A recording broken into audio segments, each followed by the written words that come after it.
여러분 안녕하세요. 지난 영상에서는 과학자들의 공유 정신이 만들어냈던 웹의 탄생 얘기를 했습니다.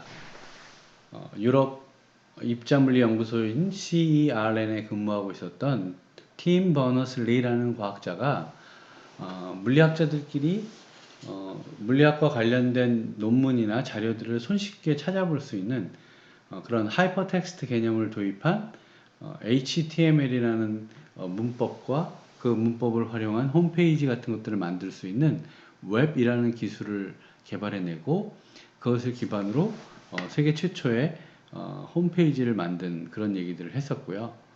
그리고 그것이 물리학자들에게 인기가 있다는 것이 이제 판명되기 시작하면서 급속도로 퍼져나가고 그것을 이제 CER에는 오픈된 기술로 모든 사람들이 쓸 수 있게 만들었다는 얘기를 했었죠. 그리고 이러한 웹이 실제적으로 보급되는 데 있어서 결정적인 역할을 했던 범용 웹 브라우저인 모자익의 탄생에 대한 얘기를 했고, 이 모자익 개발에 가장 큰 공헌을 했던 마크 안드리센이라는 그 젊은 프로그래밍 개발자에 대한 얘기를 했었습니다. 최초의 모자익 화면과 그리고 실제로 지금 어바나 샴페인에 있는 일리노이 대학에 있는 그 기념비에 대한 얘기를 했었고요. 이제 본격적으로 안드리센에 대한 얘기를 해보겠습니다. 마크 안드리센은 1971년생이에요. 1955년생들이 기여하던 시대가 이제 조금씩 지나가고 있는 거죠. NCSA에서 해고당한 마크 안드리센은 좀 뭐 기분이 안 좋았어요. 그래서 이제 실리콘밸리로 갑니다. 여기서 이제 짐 클라크라는 사람을 만나게 되는데요. 이 짐 클라크라는 사람이 또 대단한 사람이에요. 이분은 굉장히 불우한 청소년기를 보내고 해군에 입대합니다. 해군에 입대하고 나서 이제 좀 정신을 차렸다고 할까요? 야간 대학을 가요. 야간 대학을 졸업한 다음에 유타 대학에 가서 컴퓨터과학 박사를 합니다. 그리고 1979년에 스탠포드 대학의 교수가 됩니다. 그리고 이 사람은 실리콘 그래픽스라는 이름의 회사를 만드는데, 이 실리콘 그래픽스는 어떤 회사냐면 당시에 이제 PC가 많이 보급이 됐는데요.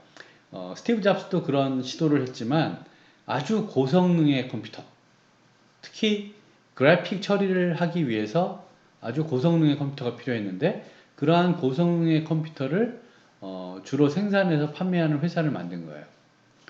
근데 뭐 그 스티브 잡스가 실패한 얘기할 때도 그런 얘기를 했었는데 잘 안 됐겠죠.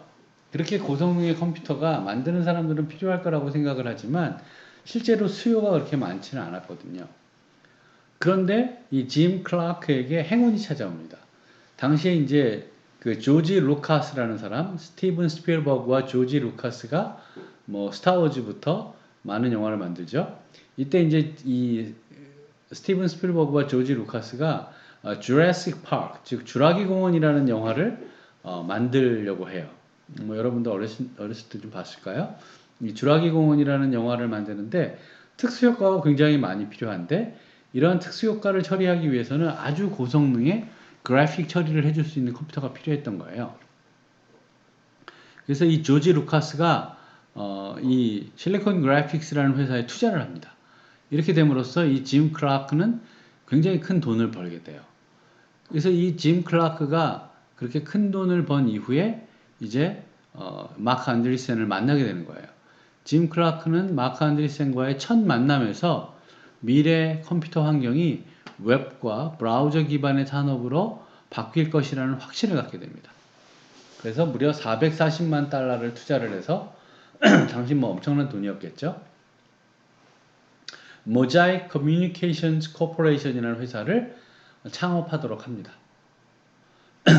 그런데 당연히 이 모자익이라는 이름은 일리노이 대학에 있을 때 만들었던 이름이었기 때문에 일리노이 대학에서 그 이름 쓰면 안 돼 라고 하게 되죠. 그리고 NCSA의 개발 인력을 채용했던 것도 좀 문제가 됩니다. 그리고 아마 몇 가지 특허 침해에 대한 요소도 좀 있었던 것 같아요.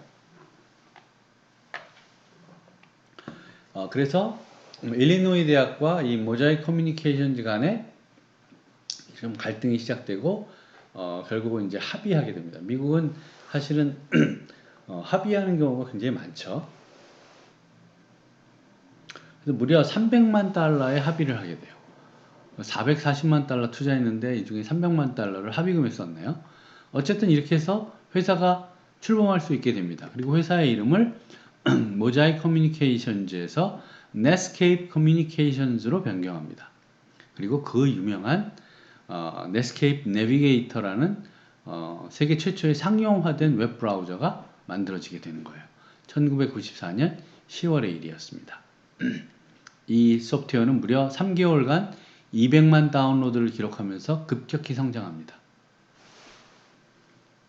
당시 환경은 앞에서 얘기했던 PC통신이 굉장히 크게 인기를 얻고 있었는데 결국 인터넷 웹 브라우저 뭐 이런 것들이 나오면서 AOL, 아메리칸 온라인이라는 우리나라로 쳐보면 뭐 캐텔이나 하이텔 같은 그런 전화 접속 서비스 등의 PC통신 서비스가 이제 점차 약화되고 인터넷 중심 시장으로 전환되기 시작합니다.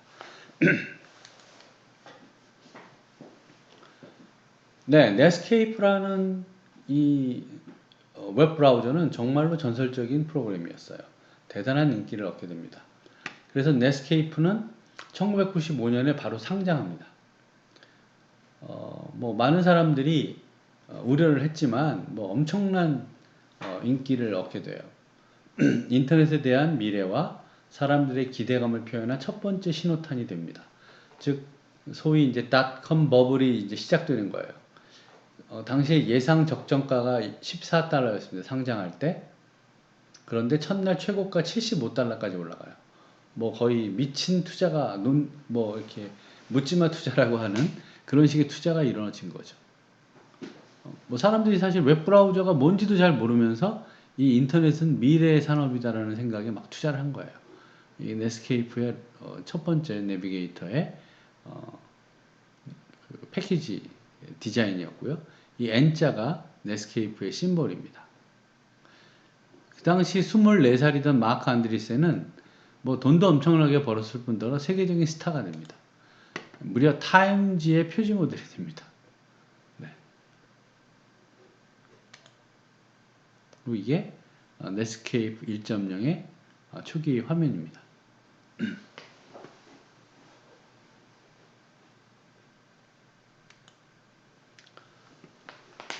그 이후에 이제 웹 브라우저 전쟁이 벌어지는데요. 넷스케이프의 점유율 변화를 한번 보겠습니다. 1994년에 이제 발표해서 막 거의 뭐 직각으로 수직 상승을 하죠. 그래서 1996년, 7년, 8년까지 거의 전성기를 이루다가 다시 이제 급격히 떨어지기 시작합니다. 2004년 이후에는 존재가 사라져버리는. 뭐 IT 역사에서 이런 소프트웨어는 존재하지 않았던 것 같아요. 이렇게 급격히 올라갔다가 다시 가파르게 떨어진 이유가 있어요. 물론. 근데 어쨌든 그 넷스케이프는 이런 운명을 맞을 수밖에 없었던 거죠. 바로 인터넷 익스플로러라는 프로그램 때문이에요. 누가 만든? 네, 마이크로소프트의 빌 게이츠죠. 빌 게이츠가 스티브 잡스의 그래픽 유저 인터페이스를 훔쳤다는 그런 그 누명이 아니죠. 사실 뭐 거의 인정을 하게 됐으니까요. 오명을 쓰게 되었었는데요. 사실 마이크로소프트는 그런 몇 가지 그 의혹을 많이 좀 받았는데 그 중에 대표적인 것 중에 하나가 이 익스플로러입니다. 뭐 물론 뭐 마이크로소프트도 소프트웨어 회사니까 웹 브라우저를 출시할 수 있죠. 마이크로소프트가 즉 빌 게이츠가 이게 웹 브라우저라는 소프트웨어가 굉장히 많이 쓰이겠다라고 판단하고 스파이 글래스라는 회사의 브라우저 기술을 라이센스해요. 뭐 이것까지는 굉장히 정상적인 소프트웨어 비즈니스에서 이루어지고 있는 방법이죠. 그래서 이 기술을 토대로 해서 IE, 즉 인터넷 익스플로러를 개발을 합니다. 이렇게 생겼죠. 1.0의 모습인데요. 근데 이제 문제는 이 다음부터예요.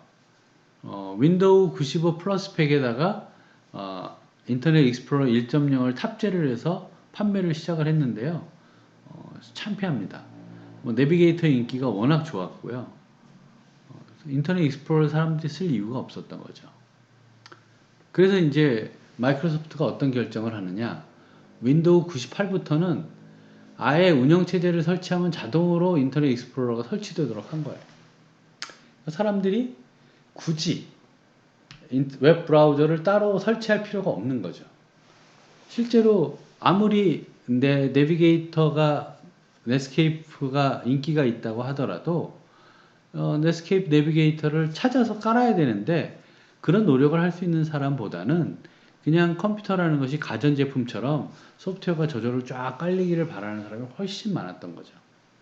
그래서 인터넷 익스플로러가 단숨에 시장 점유율 역전을 하게 됩니다. 물론 뭐 도덕적으로 많은 비난을 받았고 실제적으로 그 반독점법에 의해서 미국 정부로부터 조사도 받고 막 그렇게 하게 돼요. 웹 브라우저 전쟁이 시작이 됩니다. 인터넷 익스플로러 시대가 시작이 되는 거죠. 아까 말씀드린 것처럼 1998년에 미국 정부는 이 마이크로소프트를 반독점법 위반으로 기소해요. 이것이 이제 2001년에 가서야 완전 합의가 됩니다. 유럽의 경우에는 웹 브라우저를 운영체제에서 분리하도록 명령을 받아요. 즉 운영체제 깔 때, 윈도우즈 깔 때 저절로 인터넷 익스플로러 깔리면 안 돼 라는 명령을 내리게 되는 거죠. 하지만 이러한 마이크로소프트의 뭐 거의 불도저식 그 비즈니스 방식으로 인해서 2002년에 가면 인터넷 익스플로러의 시장 점유율이 거의 96%가 됩니다. 이렇게 되는 거죠. 2002년쯤 가면 그 넷스케이프는 존재감이 거의 빵인 거예요. 98%가 인터넷 익스플로러가 차지했으니까 그렇겠죠. 인터넷 익스플로러 로고가 이렇게 변했다는 거고요. 넷스케이프의 몰락. 1998년 드디어 넷스케이프가 아메리칸 온라인에 42억 달러에 매각됩니다. 당시라고 해도 이 돈이면 굉장히 적은 돈이에요. 1998년 모질라 재단이 만들어지는데요. 이 모질라 재단은 뒤에서 다시 한번 설명을 할 텐데 굉장히 의미 있는 곳입니다. 넷스케이프의 오픈소스 정책으로 탄생이 가능하게 되었고요. 넷스케이프가 자기네 소스를 다 공개하겠다 이렇게 얘기하는 바람에 이제 탄생하게 됐고요. 2007년 이후에 이 모질라 재단은 파이어폭스라는 웹 브라우저를 만들게 되는데요. 이것은 이제 오픈 소스예요. 인터넷 익스플로러는 라이센스를 사야 되잖아요. 그런데 파이어폭스는 라이센스 사지 않아도 돼요. 그래서 이 인터넷 익스플로러 아성에 도전하게 되는 게 이 파이어폭스입니다. 여러분 아마 어디서 봤을 것 같아요. 이런 로고를 뒤에서 다시 한번 얘기를 하겠습니다. 모질라 파운데이션이에요. 처음에 넷스케이프를 만들었던 마크 안드리센을 비롯한 여러 개발자들이 전부 이 모질라 코퍼레이션 출신들이 많았거든요. 그래서 모질라 재단이 이제 이런 오픈 소스 정책을 통해서 인터넷 활용을 하기 위한 다양한 소프트웨어들, 특히 웹 브라우저 공급에 굉장히 중추적 역할을 하게 됩니다. 넷스케이프 이후에 마크 안드리센은 어떻게 되었을까요? 이미 돈을 사실 많이 벌었어요. 마크 안드리센은 넷스케이프이 상장되면서 뭐 억만장자의 대열에 이릅니다. 그래서 슈퍼 엔젤 투자자가 돼요. 엔젤 투자자라고 하면 어떤 기업이 처음 만들어졌을 때 투자하는 사람들이거든요. 2005년부터 2009년까지 사이에 무려 45개 회사에 투자를 하는데요. 트위터, 킥 같은 그런 아주 큰 성공 사례를 만들어냄으로써 더 돈을 벌게 되겠죠. 그 이후에는 자기 그 비즈니스 파트너였던 벤 호로비츠와 같이 안드리센 호로비츠라는 벤처 캐피탈을 설립합니다. 벤처 캐피탈이라고 하면 기업들한테 투자해서 수익을 내는 그런 회사들이죠. 현재에도 실리콘밸리 최고의 벤처 캐피탈 중에 하나이고요. 뭐 이름만 들어도 유명한 회사들에 투자를 합니다. 페이스북, 트위터, 그루폰, 진가, 포스퀘어, 핀터레스트, 스카이프 등에 투자해서 굉장히 투자자로서 이제 그 3, 40대를 날리게 되죠. 최근이라고 할 수 있는, 물론 벌써 한 9년 됐지만 2011년 8월에 월스트리트 저널이라는 신문에 이 안드리센이 기고를 합니다. 근데 이 기고문의 제목이 뭐냐면 Why Software is Eating the World. 왜 소프트웨어가 세상을 삼키는가 라는 제목의 기고를 해요. 이 기고문의 내용은 소프트웨어 기업이 세상을 지배하는 트렌드가 본격적으로 시작된다는 것을 이제 설명하는 거예요. 앞으로 10년 동안은 기존 업계의 강자와 소프트웨어로 무장한 반란군의 대결이 될 것이다. 이렇게 마크 안드리센이 기고문을 쓰고 나서 사실 10년이 흘렀습니다. 그 10년 동안 과연 이 안드리센이 예언한 대로 이런 일이 벌어졌느냐? 예, 벌어졌어요. 아주 치열하게. 지난 10년간 기존 업계의 강자들과 소프트웨어로 무장한 반란군들이 막 대결을 벌여서 소프트웨어로 무장한 반란군들이 많은 승리를 거두고 기존의 업계의 강자들은 망한 곳도 있고 또는 비즈니스 형태를 바꾼 곳도 많이 나오게 돼요. 호로비츠가 굉장히 큰 인사이트를 던진 거라고 할 수 있겠죠. 네, 웹브라우저 시대에 가장 중요한 것 중에 하나가 바로 이 자바 그리고 자바스크립트입니다. 자바나 자바스크립트를 얘기하기에 앞서서 우리는 또 하나의 중요한 기업을 언급하지 않을 수 없어요. 바로 선 마이크로 시스템스입니다. 실리콘밸리를 대표하는 기술 기업이에요. 1982년에 스탠퍼드 대학생들이 설립을 합니다. 선이라는 이름이 스탠퍼드 유니버시티 네트워크의 약자예요. 공동 창업이었는데요. 빌 조이 앞에서 했었죠 우리가. 빌 조이, 그 다음에 비노드 코슬라, 스캇 맥밀리, 앤디 벡터샤임 이렇게 4명의 대학원생들이 선 마이크로 시스템들을 만드는데 이때 슬로건은 The network is the computer. 즉 네트워크가 컴퓨터다 이런 얘기예요. 그러니까 이미 인터넷 시대가 시작이 됐고요. PC들은 엄청나게 많이 깔려 있었고요. 이럴 때 이제 이 다음 세상은 뭐냐? 네트워크이다. 네트워크에 연결되어 있다는 것 자체가 컴퓨터다. 이런 식의 개념으로 만들게 됩니다. 창업 당시의 사진인데요.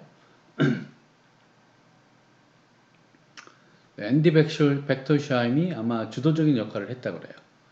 그래서 시스코 시스템즈의 부사장이 되고요. 이 앤디 벡터샤임이 유명한 거는 최초의 구글의 투자자입니다. 구글을 창업한 레리 페이지하고 세르게이 브린이 대학원생일 때 구글을 창업을 했는데요.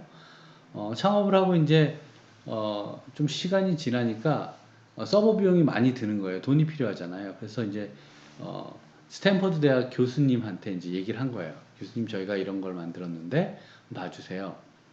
교수님이 이렇게 보니까 괜찮거든요. 검색 엔진이 꽤 훌륭해요. 그래서 이제 자기 친구인 앤디 벡터샤임한테 이 두 사람을 소개합니다. 구글 스토리를 보면 어느 일요일 날 아침에 레리 페이지하고 세르게이 브린이 앤디 벡터샤임 집에 이제 찾아가요. 교수님이 소개해 줬으니까. 그래서 이제 가서 설명을 합니다. 이런 검색 엔진이라고. 그랬더니 앤디 벡터샤임이 막 이제 자기 포르쉐 승용차로 뛰어가서 지갑이 거기 있었대요. 그래서 이렇게 트렁크에서 지갑을 꺼내서 바로 수표를 써줬는데 그게 이제 우리나라 돈으로 약 1억 이걸로 회사를 시작해라. 그래서 이 앤디 벡터샤임은 구글 최초의 투자자이자 뭐 이 투자를 통해서 뭐 억만장자가 되는 원래도 뭐 돈이 많이 있는 분이긴 했지만 어쨌든 이 투자를 통해서 엄청난 돈 뭐 1억을 투자했는데 그거에 몇백 배를 버는 그런 아주 또 IT 업계의 큰 에피소드가 됩니다. 그 다음에 이제 비노드 코슐라 이분이죠. 인도계. 이 사람도 이제 코슐라 벤처스라는 투자 회사를 만들고요. 실리콘밸리와 미다스, 즉 마이다스의 손 대는 족족 성공을 시키는 그런 신화를 쓰게 됩니다. 그 다음에 이 사람이 이제 스캇 맥닐리인데요. 선의 대표적인 CEO예요. 막 약 한 22년 동안 CEO 역할을 했기 때문에 이분은 선에서 좀 대표적인 CEO라고 할 수 있겠죠. 이런 이제 선에서 자바가 만들어지는데요. 선 마이크로 시스템즈의 성과라고 하면 소위 워크스테이션이라는 걸 만듭니다. 워크스테이션은 주로 과학기술, 그 다음에 공학설계, 통계처리, 금융 자료 분석, 컴퓨터 그래픽스 등과 같은 전문 분야의 작업을 염두에 둔 고성능 개인용 컴퓨터였어요. 넥스트나 또는 여러 그 고성능의 실리콘 그래픽스 같은 컴퓨터들이 다 이런 것들을 추구했죠. 그 다음에 솔라리스라는 운영체제를 만들어요. 선 OS4 이후 선의 모든 하드웨어를 지원하는 건데 이것이 의미 있었던 건 오픈소스 정책을 지지했다. 그 다음에 스파크라는 프로세서를 만듭니다. 아주 새로운 컴퓨터 구조를 만들게 되고요. 그 다음에 뭐 지금 인터넷 시대에 가장 각광받는 기술 중에 하나는 NFS, 네트워크 파일 서비스 시스템을 만듭니다. 네트워크 환경에서의 서버 클라이언트 프로토콜이었고요. 클라우드 환경이 기반이 돼요. 지금 클라우드는 또 아주 그 굉장히 유명한 그런 대세 서비스 중에 하나잖아요. 이 클라우드 환경이 기반이 되는 NFS를 만들게 됩니다. 네. 이게 이제 선스파 프로세서의 모양이고요. 이 솔라리스. 그리고 선 워크스테이션 있죠. 뭐 이렇게 잘 나가던 선이 결국은 2010년에 오라클이라는 회사에 합병이 됩니다. 오라클. 여기서 많이 봤던 로고일 수 있죠. 데이터베이스 세계 최강이고 현재는 세계 제2위의 소프트웨어 회사입니다. 1위는 어딜까요? 네, 마이크로소프트죠. 네, 여전히 세계 1위의 소프트웨어 회사는 마이크로소프트이고 2위가 오라클이 되겠습니다. 이 선이라는 회사는 IT 역사에서 오랫동안 기억에 남을 그런 아주 중요한 위치를 가지고 있었던 회사였고요. 바로 이 선에서 자바라는 소프트웨어가 자바라는 프로그래밍 도구가 만들어지게 됩니다. 자바에 대한 얘기는 다음 영상에서 하겠습니다. 수고 많았습니다. 안녕.